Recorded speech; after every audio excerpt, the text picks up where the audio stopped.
Olá, galera das letras e simpatizantes, tudo bem com vocês? Meu nome é Marcelo Cibaldo, sou professor do Departamento de Letras da UFPE e estou aqui hoje para apresentar para vocês o primeiro episódio do podcast Parafraseando, podcast produzido pelo grupo PET Letras da UFPE. Hoje, no nosso primeiro episódio, teremos como convidado o professor Dr. Vitor Nóbrega. O professor Dr. Vitor Nóbrega é professor e pesquisador do Laboratório de Estudos Evolutivos Humanos da USP, e a gente agradece bastante o aceite do nosso convite. O professor Vitor hoje vai bater um papo com a gente sobre a origem e evolução da cognição em linguagens humanas. Quem vai conduzir o bate-papo serão os petianos Leon Calisto e Milena Gamboa, quem a gente também agradece. Então é isso, pessoal. Vou deixar de blá blá blá. Fiquem com eles. Espero que vocês curtam bastante a entrevista, está muito legal. E eu espero também que vocês deem um like aqui, compartilhem e se inscrevam no canal. Isso vai ser muito importante para a gente produzir vídeos com essa qualidade e de divulgação científica na área de linguística, das áreas de letras de uma forma geral, literatura, educação e áreas correlatas. É isso, pessoal. Até o próximo.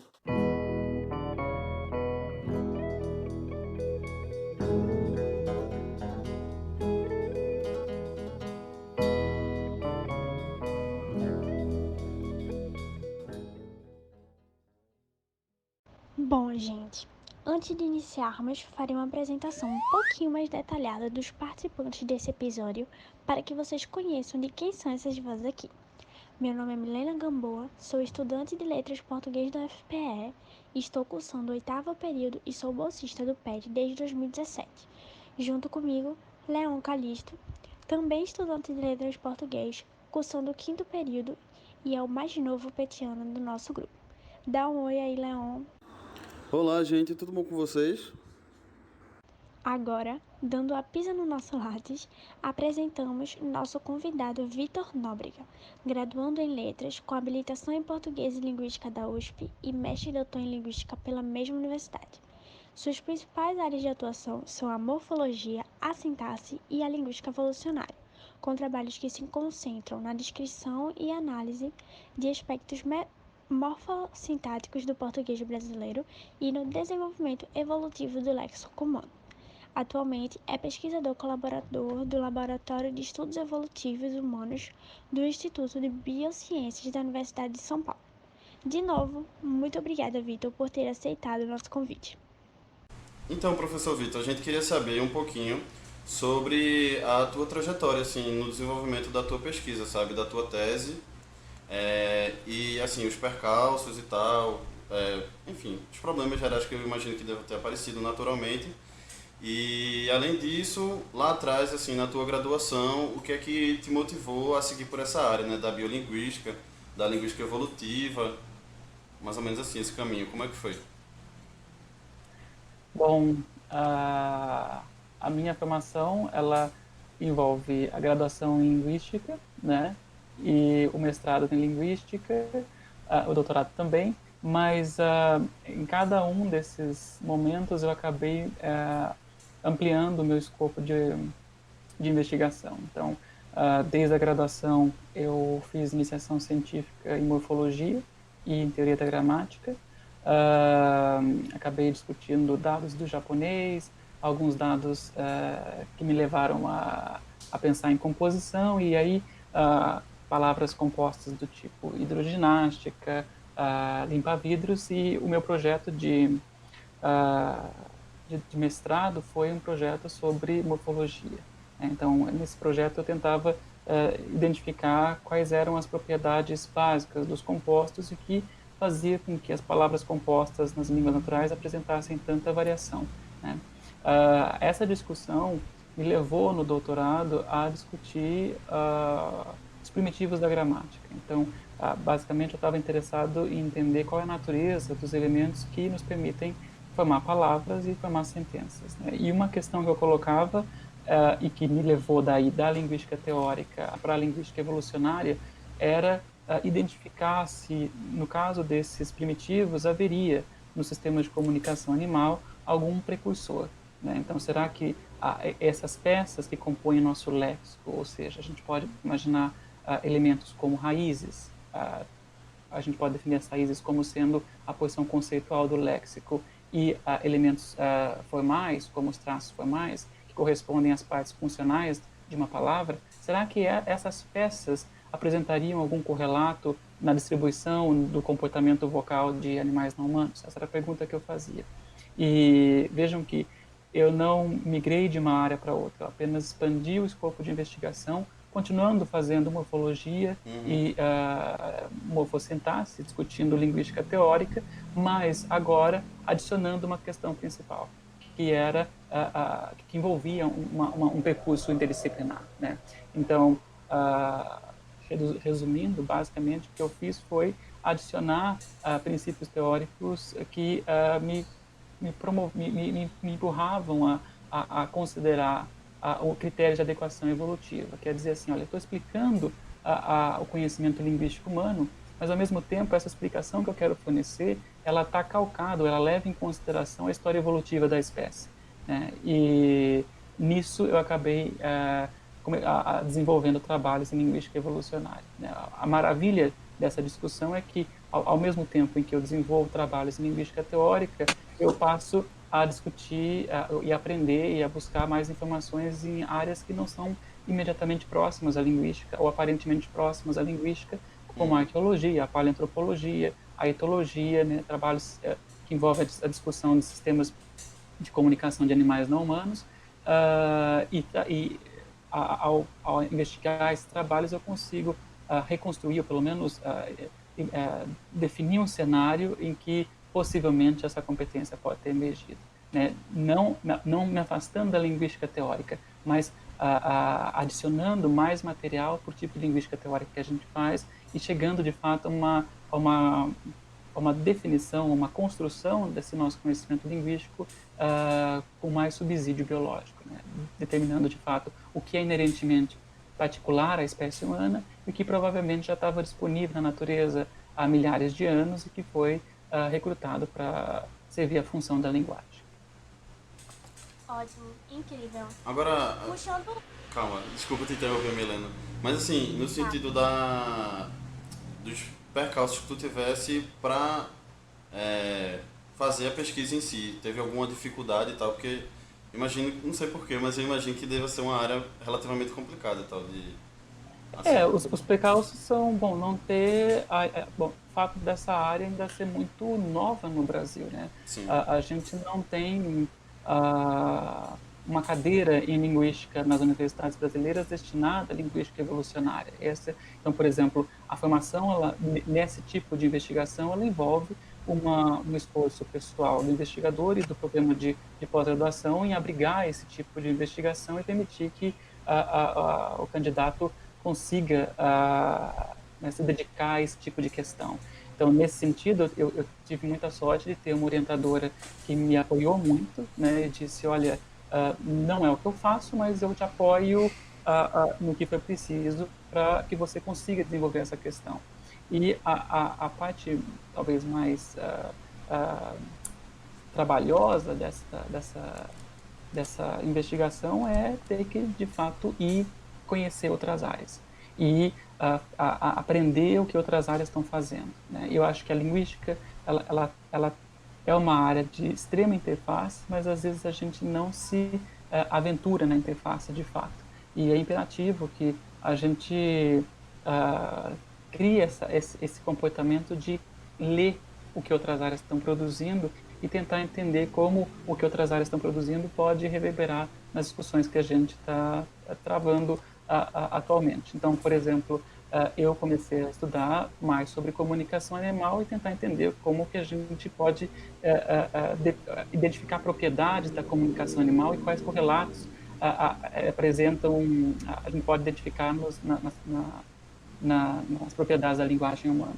Ao mesmo tempo, eu fui estudar a arqueologia e paleoantropologia para verificar se há, de fato, evidências robustas que apontem ou sinalizem em que momento um determinado comportamento mediado simbolicamente ou linguisticamente pode ter emergido na evolução.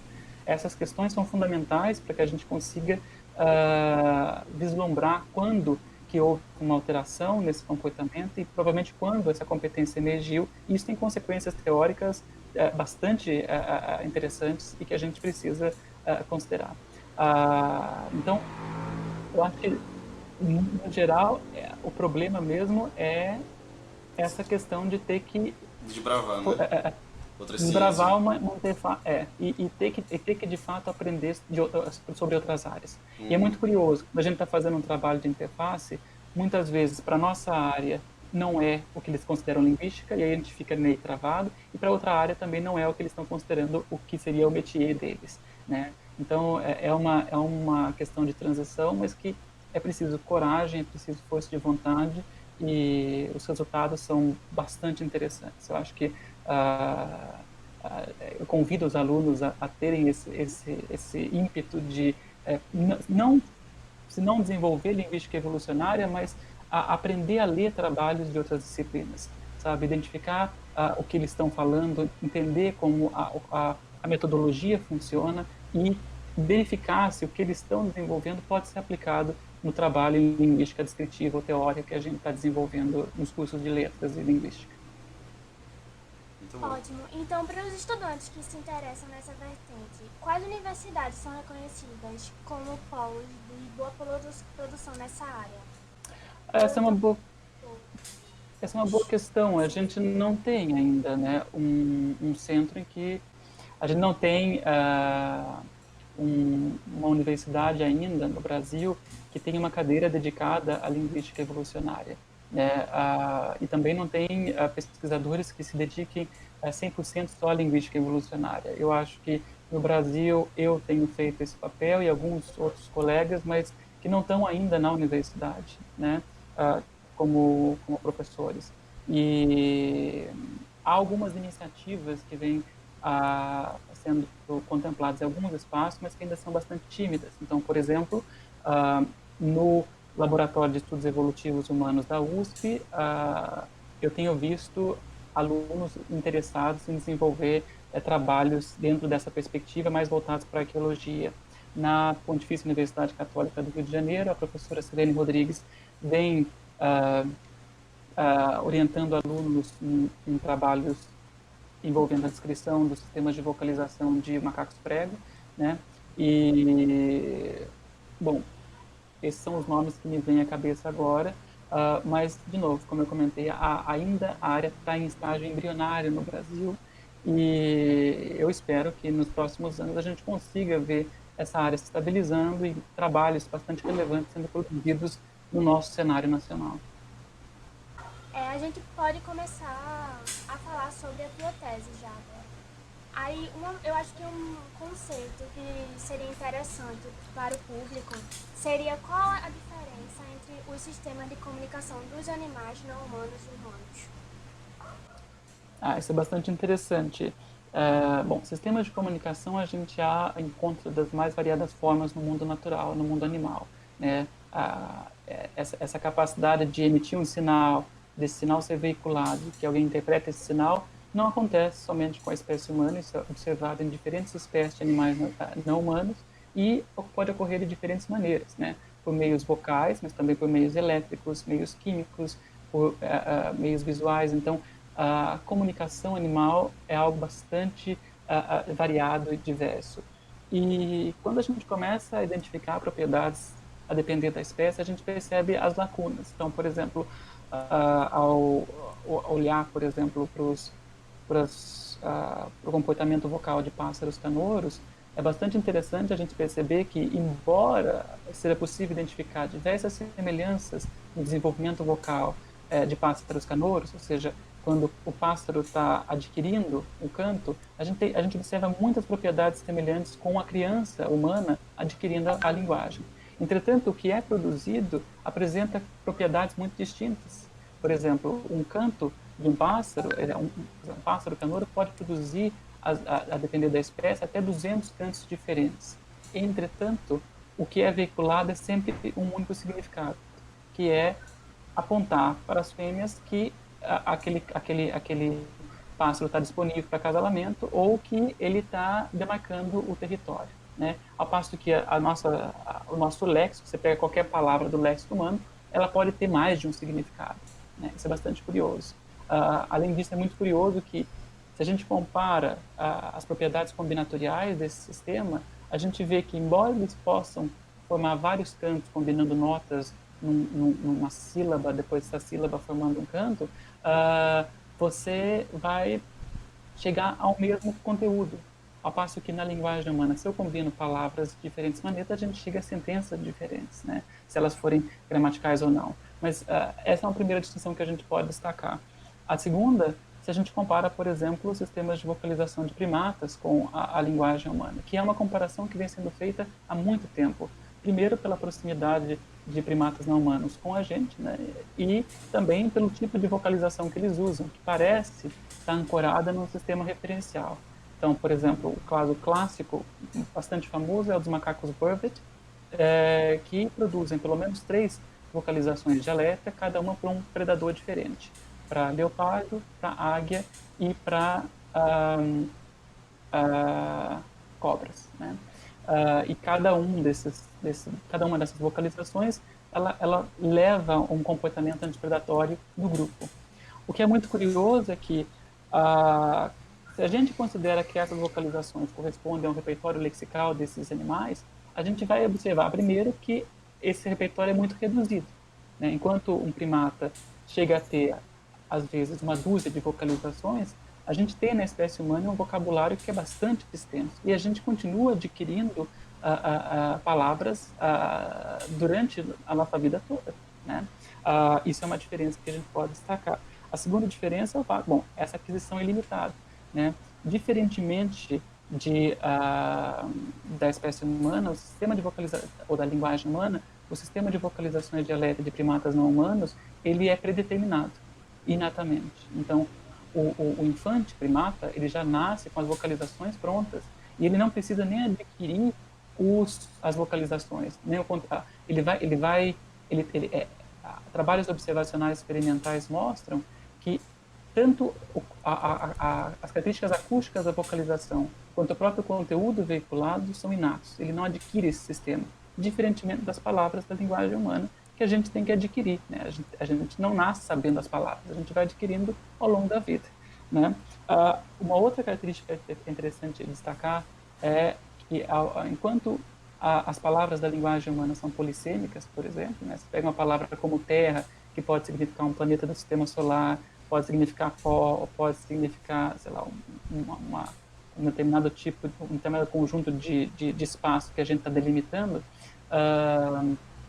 As vocalizações dialéticas de primatas não humanos, elas não têm polissemia, elas têm um único conteúdo. Uma vocalização do tipo águia vai só significar águia e não outra coisa. Ou, se a gente quiser definir de outra maneira, perigo vindo do ar vai significar só perigo vindo do ar e não outra coisa.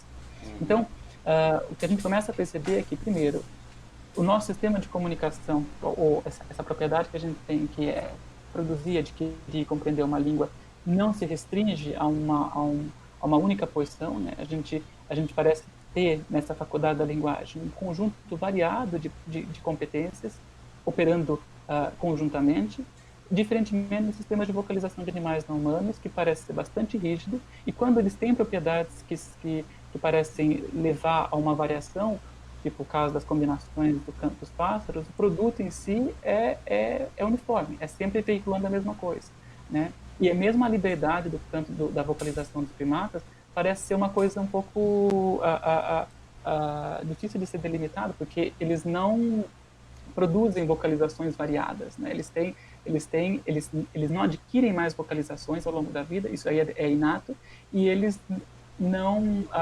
conseguem fazer com que as mesmas vocalizações que eles já usam sejam empregadas em outros contextos, diferentemente da gente que consegue empregar palavras em mais de um contexto, né? A polissemia é um exemplo disso, né? Acho que essas são duas comparações que a gente pode fazer que pelo menos nos mostram a diferença entre a maleabilidade e a amplidão da linguagem humana comparada com um sistema restrito, geralmente bastante específico, que é encontrado no sistema de comunicação de animais não humanos. Pronto, assim, só para finalizar mesmo a pergunta que eu ia fazer, mas eu não quis te interromper, era assim, bom, a tua tese, ela se debruça justamente sobre isso, mas e aí, tu chegou, tipo, numa resposta final, Assim, a pergunta seria, e o que é que difere realmente a comunicação animal da humana? O que foi que aconteceu na evolução humana que permitiu que a gente desenvolvesse, florescesse a linguagem e a explosão vocabular, né? E, assim, nesse caminho, aconteceu alguma coisa, tu chegou nesse ponto final, é impossível chegar nesse ponto final? Como foi, mais ou menos? Assim, os resultados da tua pesquisa. A gente nunca chega a um ponto final, né? A gente está sempre revisitando e reconsiderando o que a gente fala, e isso é imperativo, a graça em desenvolver um trabalho científico está em Exato. você, cada vez que avança ou descobre mais coisas, revisitar o que você já disse. As conclusões a que eu cheguei durante o doutorado, elas, primeiro, elas reconsideram aquilo que eu escrevi naquele artigo que vocês mencionam do jornal da USP, né? Sim. Naquele momento eu tentava apontar uma relação entre as vocalizações de alerta de animais não humanos, especialmente de primatas não humanos, com a parte conceitual das palavras, mas o que eu acabei percebendo é o oposto. A conclusão a que eu cheguei até aquele momento era de que se há algum paralelismo, esse paralelismo entre o comportamento vocal primata e a espécie humana, a linguagem humana, especialmente no que diz respeito às suas capacidades lexicais, estaria ou residiria na posição funcional do léxico humano, né? Nas partes que veiculam informações como número, pessoa, gênero, etc. E a justificativa é a seguinte: a primeira delas diz respeito à ausência de polissemia nesses sistemas, né? Então, como eu comentei, uma vocalização de alerta não é polissêmica. O que parece estar em jogo num primata, ele nasce já com a capacidade de recortar a realidade, levando em consideração pelo menos 3 aspectos: indivíduos que estão no ar, indivíduos que estão na terra e indivíduos que rastejam. Essa é uma maneira grosseira de definir o que pode estar subjazendo ao conteúdo dessas vocalizações. O que é relevante levar em consideração aqui é que eles recortam a realidade dessa maneira. E a vocalização, ela serve, portanto, como um objeto que não pode significar outra coisa. Então, se ele produz uma vocalização para alguma coisa que está no ar, todos os coespecíficos vão interpretar isso dessa maneira. E isso diverge muito do que a gente observa como uma propriedade intrínseca da posição conceitual do léxico humano. Então, se eu pego, por exemplo, como eu comentei, a raiz terra, a gente vai ter diferentes conteúdos para terra, né? A mesma coisa, qualquer palavra da linguagem humana, de qualquer língua natural humana, vai poder ser polissêmica. Você pega a palavra gato, por exemplo, que pode significar um felino, mas pode significar um homem bonito, como pode significar um emaranhado de fios que a gente faz para roubar energia, roubar qualquer coisa de alguém. Então, essa nossa capacidade de continuar atribuindo significados a esse objeto é muito diferente do que a gente observa como a posição fundamental da vocalização de um primata, que não tem capacidade de servir para um outro conteúdo, né? Diferentemente dos traços formais da linguagem humana. Se a gente pega uma informação funcional da linguagem, tipo plural, né? Plural só pode significar plural e não outra coisa. A gente não tem polissemia na ideia de plural, na informação que plural, sem imaginar a forma, atribui a uma sentença, a uma palavra, por exemplo, né? O plural não pode significar gênero feminino, tal como gato pode significar homem bonito, né? Tem uma diferença bastante diferente na natureza desses objetos. Então, o que eu estava tentando propor na tese é que haveria uma correlação mais íntima entre o funcionamento das vocalizações de alerta e a nossa capacidade de gerar um léxico funcional. Esse léxico de formas como informações de número, pessoa, gênero, definitude, etc., né? E a explicação que eu tento desenvolver é que a gente compartilha com primatas não humanos esse mesmo tipo de mecanismo. Só que, enquanto para um primata o que guia o recorte da realidade que ele faz, que é, por exemplo, coisas que estão no ar, coisas que estão na terra, coisas que rastejam, na espécie humana, essas categorias seriam distintas. A gente recortaria o mundo externo de uma outra maneira, o que nos permitiria, por exemplo, identificar coisas como tempo, informações como número, informações como definitude ou não, evento ou indivíduo. Essas informações seriam recortadas durante a aquisição da linguagem, e a gente definiria os traços nesse sentido. Como o mecanismo é o mesmo, a gente teria uma semântica, um conteúdo bastante similar, que não permite polissemia. Né? Por isso que a gente não observaria polissemia, ou não observa polissemia nas partes funcionais da linguagem. Outra coisa que é muito curiosa nesse sentido, e que eu trazia como questão, era por que o nosso léxico funcional, ou seja, por que as nossas peças funcionais, tais como gênero, número, definitude, etc., são encontradas em diferentes línguas humanas. Por que a gente chega a peças muito semelhantes? Né? Diferentemente da questão conceitual, a gente não inegavelmente vai dizer que tem muita variação. Né? A ideia de cadeira, por exemplo, ou de mesa, para a nossa cultura é muito relevante, mas é diferente da maneira como outra cultura percebe o que é mesa ou cadeira. Né? Por exemplo, no Japão, em que mesa não é utilizada como a gente usa num contexto ocidental. Não a princípio. Né? Mas a parte funcional não se altera. Então, parece haver algo intrínseco à espécie na maneira como a gente define quais itens funcionais pode compor nosso léxico. Então, eu tento argumentar nesse sentido que, já que existe uma correlação com aquilo que a gente observa nas propriedades das vocalizações dialetas, o mesmo mecanismo estaria disponível na espécie humana. E esse mecanismo, por ser uniforme na espécie, levaria à fixação de um léxico funcional semelhante nas diferentes línguas naturais que a gente observa. Está claro? Sim, sim. Está confuso? Né? Não, dá para entender sim. Eu queria te perguntar uma coisa. Quando eu e Leão lemos sobre tua tese, a gente se questionou um pouco sobre a dificuldade de trabalhar com esse objeto de pesquisa, já que, como tu está trabalhando na evolução da linguagem e o próprio surgimento delas, né, da cognição e dessa explosão do vocabulário, a gente ficou se perguntando quão difícil seria trabalhar com um fato que aconteceu há muito tempo. Aí eu fiquei me perguntando aqui se seria o que tu falou no começo, de ler e juntar outros conhecimentos de outras áreas. Seria isso? Tu buscou em outras áreas o que já se teve, o que se já estudou sobre os animais, sobre os primeiros animais humanos e tal? Então, essa é uma questão bastante interessante, porque a gente sabe que a linguagem humana não fossiliza, né? A gente não tem nada que imediatamente possa fazer com que a gente avalie o que aconteceu há milhares de anos atrás, né? E veja que é bastante interessante, porque de um lado a gente está tentando extrair evidências ou construir um conhecimento sobre o que vem a ser as capacidades cognitivas de animais não humanos e tentar perceber o quanto a gente se aproxima ou difere deles, e ao mesmo tempo a gente está tentando reconstruir as capacidades cognitivas de uma série de espécies hominíneas que já estão extintas.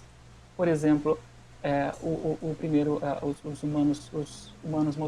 humanos modernos, os próprios neandertais. Então, a questão, por exemplo, será que neandertais também falavam como a gente fala? Será que eles tinham uma faculdade da linguagem como a gente tem? Essa é uma questão.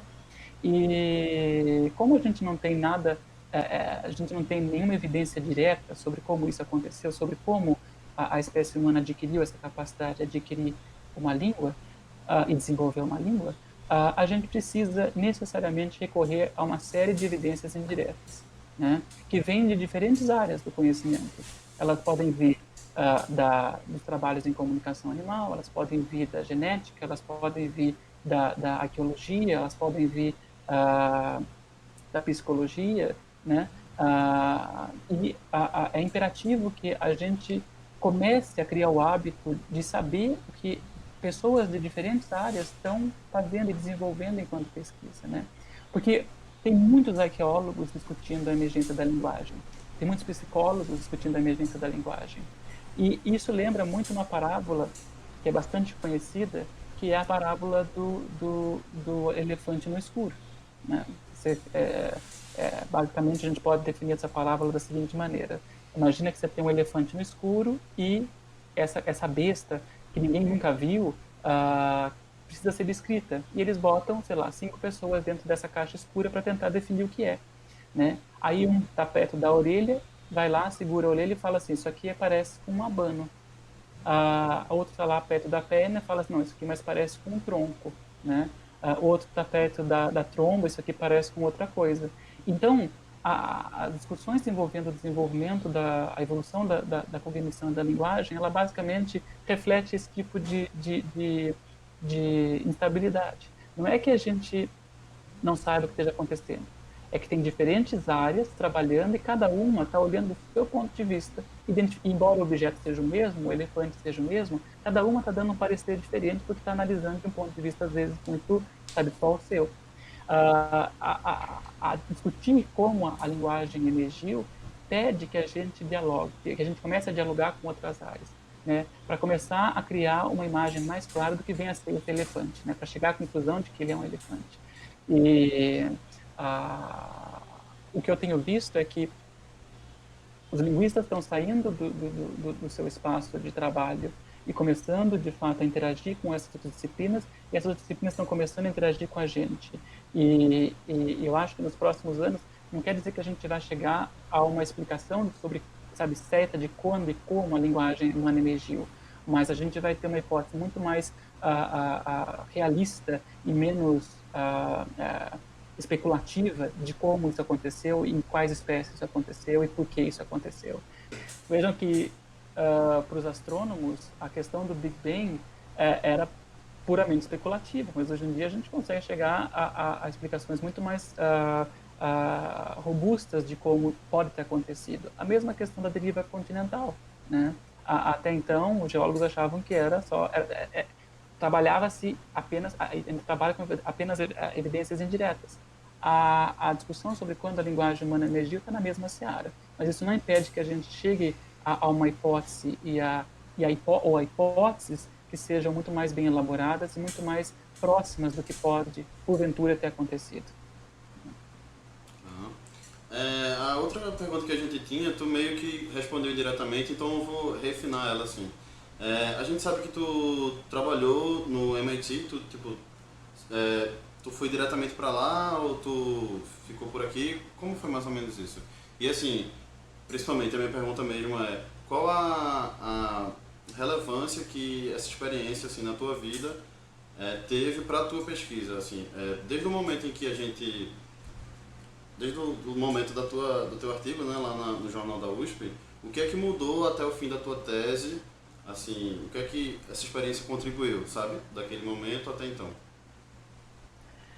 Eu não trabalhei no MIT, eu fiz um estágio durante o doutoramento lá, mas antes de fazer esse estágio, eu colaborei com um professor de lá, o professor Shigeru Miyagawa, com quem eu comecei a discutir as questões envolvendo a evolução da linguagem. Isso foi em 2015. O professor Miyagawa tinha uma hipótese sobre o modo como a competência linguística emergiu, e ele colocava uma questão no artigo de 2014, e a questão que ele colocava era basicamente respondida por dados de compostos com os quais eu tinha trabalhado durante o mestrado. E o que eu fiz foi basicamente, ao ler o artigo, mandar um e-mail dizendo, olha, professor, eu li o seu artigo e a questão que o senhor coloca pode ser respondida dessa maneira. Os dados com os quais eu trabalhei mostram isso.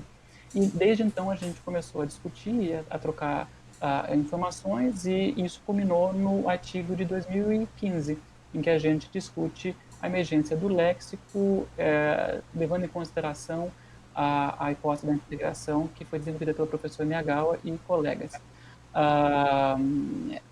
Depois dessa colaboração, ele me convidou, eu acabei indo para lá para fazer esse estágio.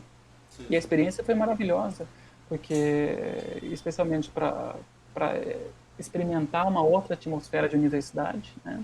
E para conhecer pesquisadores que a gente às vezes só lê, né? Não que a gente não tenha os nossos aqui, mas também tem outras pessoas em outros lugares que estão desenvolvendo temas parecidos, e a gente pode desfrutar do convívio com eles e tirar dúvidas e fazer perguntas e avançar o que a gente vem produzindo. Então, a experiência no exterior foi bastante produtiva, bastante interessante. E sem falar da possibilidade de conversar com o próprio Chomsky e apresentar para o Chomsky o que eu vinha desenvolvendo e para ele falar que talvez não estivesse no caminho certo, né? É isso que é importante. Eu acho que para todo mundo que está começando, a gente precisa ter em mente que é bom ter ouvidos sempre abertos, sabe? E levar em consideração todo comentário que é feito por alguém. Mesmo que você não use, é importante que você saiba ouvir, entender o ponto de vista que a pessoa está colocando e tentar desenvolver, mesmo para mostrar que o que aquele colega apontou pode não ser útil para o que você está desenvolvendo, né? E eu acho que da minha experiência, tanto na graduação como na pós-graduação, o que foi muito crucial foi, primeiro, ter a oportunidade de ouvir comentários de colegas no Brasil e de fora e levar a sério o que eles estão dizendo e tentar, de fato, ir às últimas consequências, sabe? Para que eu consiga chegar a uma hipótese ou uma explicação que tenha, de fato, passado por um escrutínio bastante severo, né? Leve em consideração todo comentário, leve em consideração toda crítica, elas são muito importantes para que a gente se desenvolva enquanto pesquisador, enquanto ser humano também. É algo bastante impressionante. E acho que é mais ou menos isso, em questão de trocas de informações. Sobre isso que tu falou das hipóteses, eu ia te perguntar se tu tinha uma hipótese inicial, de onde surgiu essa hipótese, mas tu já respondeu que foi desse professor. E se durante o caminho da tua pesquisa tu desconsiderou várias hipóteses e foi criando novas a partir de novas leituras, novos pensamentos e tal. Sim, com certeza. Aliás, a gente está fazendo isso a todo momento, né? A gente se recicla a todo momento. Quanto mais a gente começa a entrar em contato com temas novos, com uma literatura nova, ou revisitando trabalhos, às vezes que a gente já leu, ou e prestando atenção porque vem sendo produzido atualmente, a gente acaba reconsiderando tudo que a gente já disse, né? Eu, pelo que eu percebo da minha curta trajetória, o que eu mais fiz foi mudar, né? Eu pensava de uma maneira num dia, desenvolvia aquela hipótese, aí lia mais outras coisas e falava, bom, isso aqui não pode ser, isso aqui está equivocado. Tanto que, uma coisa muito curiosa, e abrindo para todo mundo agora, a minha tese, eu qualifiquei um tema, uma hipótese, e levei essa qualificação trabalhando nessa hipótese durante 1 ano e alguns meses. E eu estava perto de entregar a tese, quando eu decidi que aquilo não podia ser o que eu podia defender. E eu não achava razoável eu ir para uma defesa defender coisas que eu não achava que seriam plausíveis ou razoáveis. E eu falei para minha orientadora, ela ficou bastante empolvorosa, falou assim, mas você vai mudar a hipótese agora? Eu falava, mas se eu não mudar, eu não vou me sentir bem, não é o que eu acho que os fatos não estão me mostrando o que eu estou argumentando, estão me mostrando outra coisa. E então, nos últimos 6 meses da tese, eu entrei numa caverna e ali fiquei reconstruindo e escrevendo a hipótese que eu achava que deveria ser defendida, né? Com fatos mais robustos, com uma reflexão mais refinada, que certamente vai ser alterada e já vem sendo alterada nos últimos meses, né? A gente não precisa se apegar a uma hipótese. O que é gostoso, o que dá prazer, que é o sal da ciência, o que dá sabor para a coisa, é a gente nunca se sentir satisfeito. É imperativo que a gente não perca a nossa capacidade de se deixar impressionar pelas coisas e de ser curioso, né? Eu acho que o que dá alegria, o que tempera a vida é essa curiosidade, e a gente precisa levar isso muito a sério. Então, quanto mais a gente leva a sério a nossa curiosidade, mais a gente acaba entrando em contato com mais fatos, repensando o que a gente está pensando no momento e desenvolvendo hipóteses mais interessantes, mais plausíveis, levando em consideração os dados, em primeiro lugar, não o que a gente quer fazer deles, né?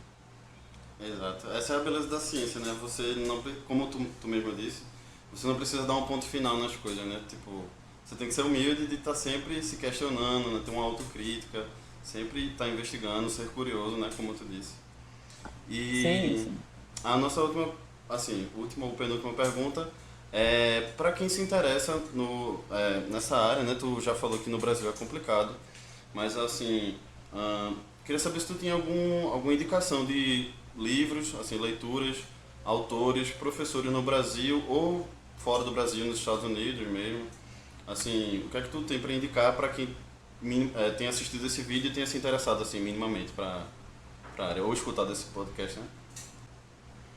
Pois é, nos Estados Unidos e em alguns países da Europa, a gente vê ah, centros de pesquisa que têm, de fato, se dedicado a discutir biolinguística, talvez não com esse rótulo, mas interessados em discutir as bases biológicas da linguagem. E no Brasil, a gente tem o Centro de Linguística Teórica, né, as universidades de modo geral, mas não há uma cadeira dedicada para a linguística evolucionária ou para a biolinguística especificamente, né? Atualmente, no Laboratório de Estudos Evolutivos Humanos da USP, eu tenho trabalhado junto com a professora Mercedes Okumura, tentando orientar alunos nessa perspectiva, né, e alavancar essa discussão. Ao mesmo tempo, durante meu estágio de pós-doutorado na UFSC, eu orientei uma aluna sobre a relação entre fósseis linguísticos e a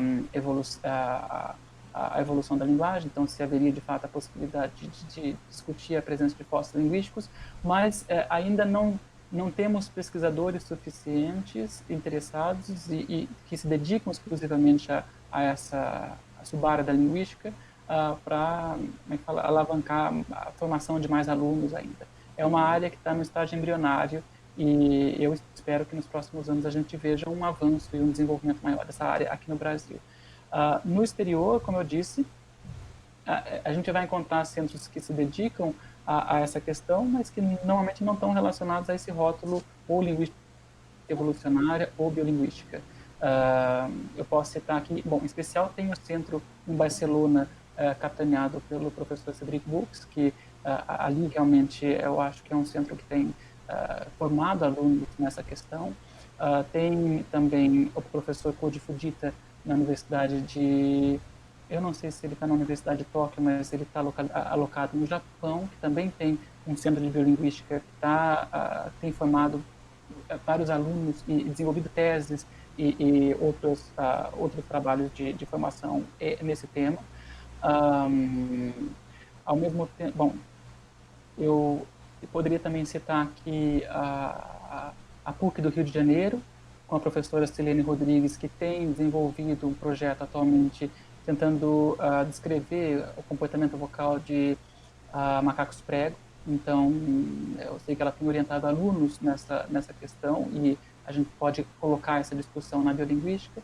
E é interessante destacar que biolinguística é um rótulo muito grande, né? E que não está vinculado só... a gente pode entender biolinguística como qualquer investigação que esteja preocupada em desvendar as bases biológicas da linguagem, e ela pode ser desenvolvida não só puramente por linguistas, ela pode ser desenvolvida por biólogos, psicólogos, arqueólogos, primatólogos e etc. Né? Não é uma... ela pode ser considerada mais uma subárea das ciências cognitivas do que, de fato, uma subárea da linguística por si só.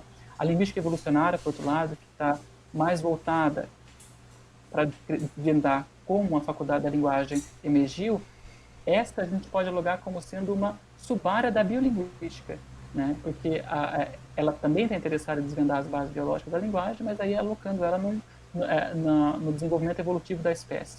E nesse contexto a gente ainda tem menos pesquisadores. Eu acho que, bom, tem alguns eventos que estão dedicados só a essa questão, mas ainda assim eu acho que a área é um pouco tímida e eu tenho convidado colegas que já já fazem trabalho em linguística teórica a inserirem como parte dos princípios teóricos, ou como parte das diretrizes teóricas do trabalho que eles desenvolvem, o critério de adequação evolutiva.